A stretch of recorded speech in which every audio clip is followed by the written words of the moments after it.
Setelah Mabes Polri periksa Ibtu Rudiana dan penyidik Polres Cirebon, kini pihaknya akan melakukan pemeriksaan kembali terhadap anak mantan Bupati Cirebon, Peggy Setiawan, dan saudara Egy Ripra. Di sisi lain, Polda Jabar membenarkan jika Ibtu Rudiana ayah Egy diperiksa, dan untuk sementara masih mendapat perlindungan Propam Mabes Polri akibat ancaman bandar. Sebelumnya, Ibtu Rudiana telah menjalani pemeriksaan oleh Propam Mabes Polri di Polresta Cirebon beberapa hari yang lalu.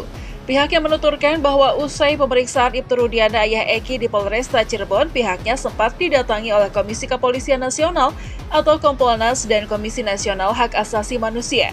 Menurut hasil keterangan pemeriksaan dari Ibtu Rudiana yang anaknya menjadi korban pembunuhan bersama Vina di Cirebon pada 2016 silam, Ibtu Rudiana juga turut terlibat sehingga ia ditahan dan mendapat perlindungan dari Mabes Polri dari incaran bandar dan komplotan jenderal di atasnya. Bukan hanya itu, Polda Jabar juga kedatangan dari pihak Inspektorat Pengawasan Umum Kepolisian Negara Republik Indonesia dan Propam Mabes Polri guna memeriksa anggota lainnya yang turut terlibat dalam kasus ini. Alasan kedua pihak internal dan eksternal mendatangi Polda Jabar dan Polres Cirebon tersebut bukan hanya sekedar berkunjung, tapi juga untuk memastikan perkara penyidikan kasus pembunuhan Vina di Cirebon pada tahun 2016 lalu yang berjalan tidak sesuai prosedur. Para penyidik itu pun kemudian diperiksa oleh Mabes Polri, diduga kuat adanya persekongkolan yang melibatkan antara mantan Jenderal Ibtu Rudiana, penyidik Polres Cirebon, dan Pak RT yang bersekongkol berlindung di balik kasus Vina Cirebon. Sementara itu, para geng motor pelaku yang terlibat dalam kematian Vina ini mulai terkuak. Anak mantan Bupati Cirebon yakni Peggy Setiawan dan saudara Egy Ripra yang sebelumnya membantah dirinya tidak terlibat. Rupanya rekayasa mereka kini turut dibongkar oleh munculnya sosok bernama Syarif Maulana Rudiansyah. Padahal saat diinterogasi dan menyampaikan klarifikasinya, Peggy anak mantan Bupati dan Egy Ripra tersebut membantah atas tudingan yang menyudutkan mereka. Bahkan keluarga mantan Bupati Cirebon telah merubah identitasnya jika sosok Peggy bukanlah anaknya, yang dilimpahkan kepada Pak Cecep asal Cianjur. Ternyata kini turut dibongkar oleh saksi baru yang menyatakan jika Peggy Setiawan adalah anak asli mantan Bupati Cirebon. Sementara Pak Cecep yang mengasuhnya adalah mantan supir dari Sunjaya Purwadi saat masih menjabat sebagai Bupati Cirebon. Di sisi lain, sosok Egy Ripra sebelumnya membantah jika dirinya bukanlah anak geng motor. Ia mengaku hanya sebagai kuli bangunan. Namun, ternyata semua pengakuan Egy Ripra tersebut tidaklah benar. Menurut saudara Syarif Maulana Rudiansyah, Egy Ripra adalah anak geng motor yang sangat sadis. Ia biasa dipanggil Aldo dengan nama samarannya. Oke, jadi si Bang Raden Syarif Maulana Rudiansyah ini memberi kesaksian baru mengenai tentang siapa itu Pak Cecep dan Peggy Setiawan yang ada di Cianjur. Ya bos ya. Nah, dan saya juga mau ngasih tahu siapa sih Bang Raden Syarif Maulana Rudiansyah ini. Beliau adalah salah satu tim suksesnya mantan Bupati Cirebon, Sunjaya. Anak Pak Cecep itu bang. Ya itu kan diakuin. Sebenarnya itu dititipin. Pak Cecep itu supirnya Pak Sunjaya. Kalau Peggy Setiawan itu nggak punya motor, terus dia bilang tukang ngojek, terus ngojeknya pakai motor apa, ya, gitu loh. Pak Sunjaya aja punya moge, ya kan, rumahnya mewah. Terus Peggy aja hidupnya enak, ya, hidup mewah. Nah, benar. Nama Aldo itu adalah nama samaran yang dipakai oleh Egy Ripra. Oke, kita langsung saksikan aja. Dia ini ingin menutupi, ya. Tapi sepandai-pandainya orang menyimpan bangkai pasti akan tercium, ya. Coba bang jelaskan tentang nama samaran Aldo adalah Egy di postingan abang di Facebook. Oke, ini saya jelaskan ya. Aldo itu nama samarannya Egy Ripra, ya. Itu Kalau saya bilang itu, saya kenalnya cuma Blembo ya. Dia namanya Blembo. Itu dia bikin nama samarannya tuh Apung ya.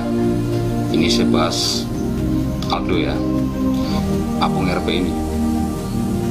Apung RP ya. Karena saya waktu pas ada di sana,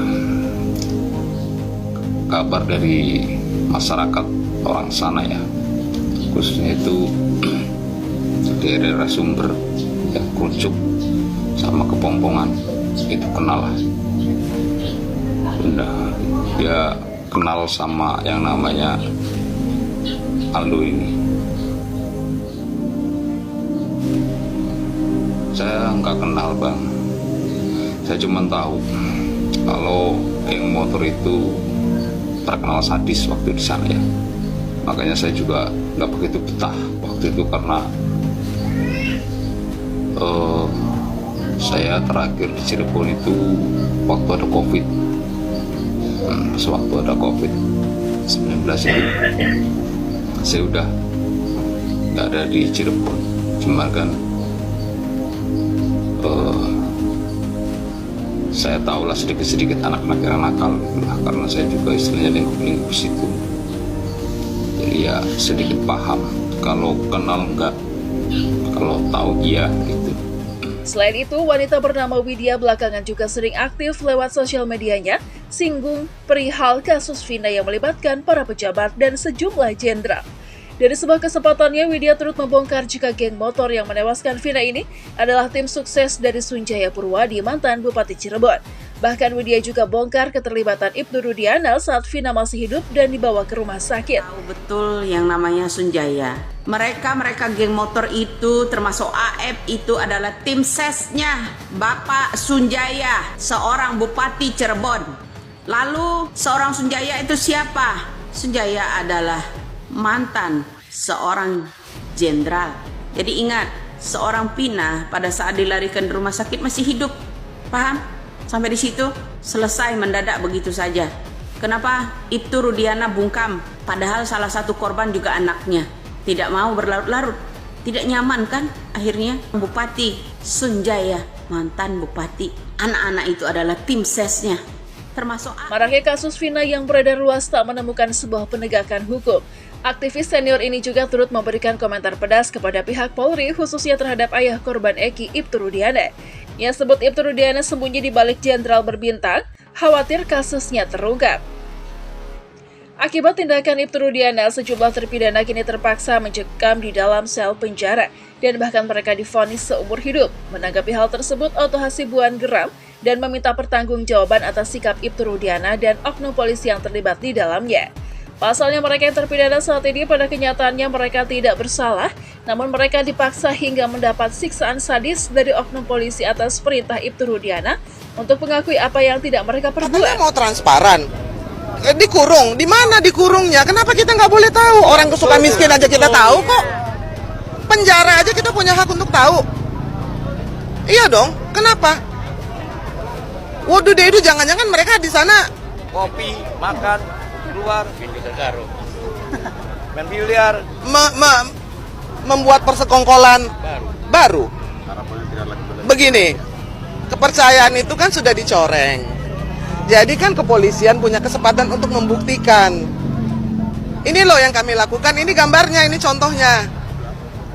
Ini ada pelanggaran etik apa? Menghilangkan barang bukti. Kan dia bukan penyidik. Mana ada dia etika profesional untuk itu? Kalau ada orang yang tidak bersalah tetapi dihukum dan diperlakukan tidak adil, maka hanya orang-orang yang berpikirlah yang mau menyelesaikan persoalan itu. Dan itulah advokat. Itulah advokat. Jadi, advokat itu sebenarnya orang-orang yang berpikir. Apa yang dipikirkannya adalah membela keadilan, ya kan? Nah, tetapi apa yang terjadi sekarang? Prosesnya kan tidak seperti itu lagi. Karena ukuran sukses seseorang sekarang ini sudah menjadi uang. Padahal sebenarnya ukuran sukses seseorang itu bukan uang. Tetapi adalah bagaimana dia bisa memastikan hukum berjalan dengan semestinya.